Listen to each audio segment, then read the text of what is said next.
Butterfly park.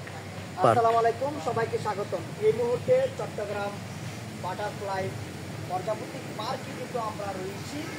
উপজেলা গ্রামের সকল সাংবাদিক বিন্দু, আজকে আপনাদেরকে দেখাবো এখানে শুধু প্রজাপতি রয়েছে, প্রজাপতি একদম আর প্রজাপতিগুলো আজকে আমরা দেখাবো আমার এই ভিডিওর মাধ্যমে। শুরু থেকে শেষ পর্যন্ত দেখুন আজকের এই বাটারফ্লাই পার্কে কি রয়েছে, শেষ পর্যন্ত দেখুন এবং এর আনাচে কানাচে যে দৃশ্যগুলো রয়েছে সবগুলো উপভোগ করুন। আমাদের এই ভ্রমণে অনেক কিছু রয়েছে, আজকে শুধু দেখাবো এই বাটারফ্লাই পার্কে কি কি রয়েছে। অসাধারণ দৃশ্য, অসাধারণ দৃশ্য। সেই দৃশ্যগুলো বিকেলবেলা মেঘলা আবহাওয়া সাধারণত পাতার নিচে অথবা ঝোপঝাপড়া জলের মধ্যে লুকিয়ে থাকে প্রজাপতি। কাজে এই প্রজাপতি দেখার জন্য উত্তম সময়টা হচ্ছে রৌদ্রোজ্জ্বল দিনে।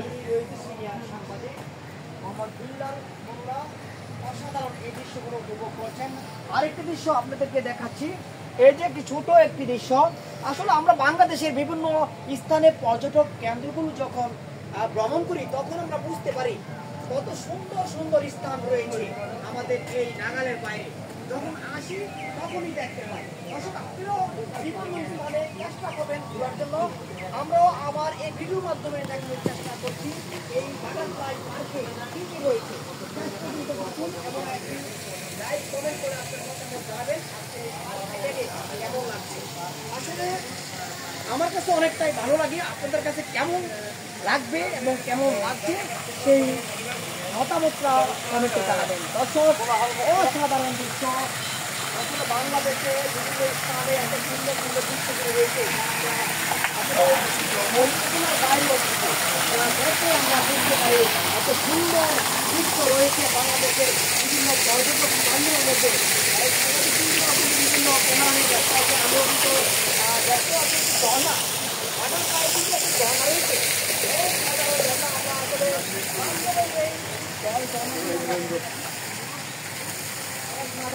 ওটা ছবি তোলার জন্যই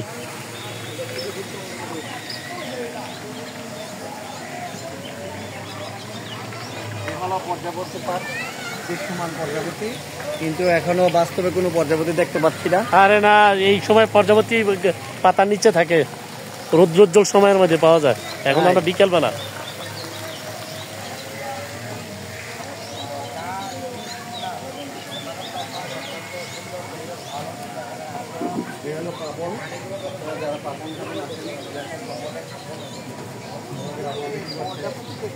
না না, প্রজাপতি তো প্রশ্ন ওঠে না, এবং কিছুর জন্য পানি থেকে দুর্গন্ধ আসে, ভালো লাগে।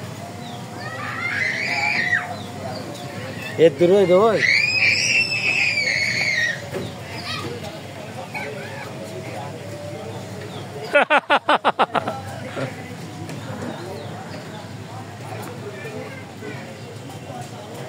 ইহাই বাস্তব।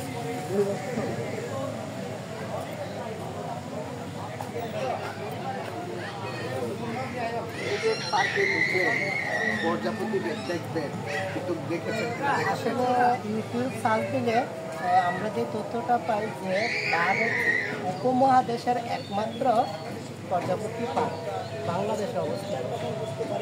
তথ্যটা বিশাল একটা অর্থ বহন করে।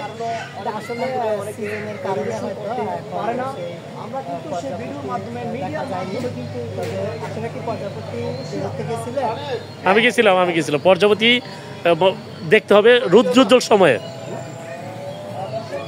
বলেন, প্রজাপতি দেখার যে সময়টা সেটা হচ্ছে রৌদ্রোজ্জ্বল সময়। প্রজাপতি বিকালে অথবা আকাশ যদি মেঘাচ্ছন্ন থাকে, প্রজাপতি পাতার নিচে থাকে, যার কারণে ওই জুনে যায় এখন হয়তো প্রজাপতি দেখা যাবে না। প্রজাপতি দেখার জন্য আপনারা রৌদ্রোজ্জ্বল সময় আসবেন, অবশ্যই দেখতে পারবেন। এবং কিছু প্রজাপতি এখনো দেখা যায়, তবে সেটা সংখ্যা খুবই কম। আমরা তো দেখলাম না, আমি তো আপনাদের পিছনে ছিলাম, আমি তো দেখছি। আচ্ছা, আরেকটা কথা, হ্যাঁ, কৃত্রিম পার্কে ঢুকেছেন? ওই যে পার্কটা, পানির দুর্গন্ধ, দুর্গন্ধ আসে না সুগন্ধ আসে? যেটা সত্যটা বলতে হইব।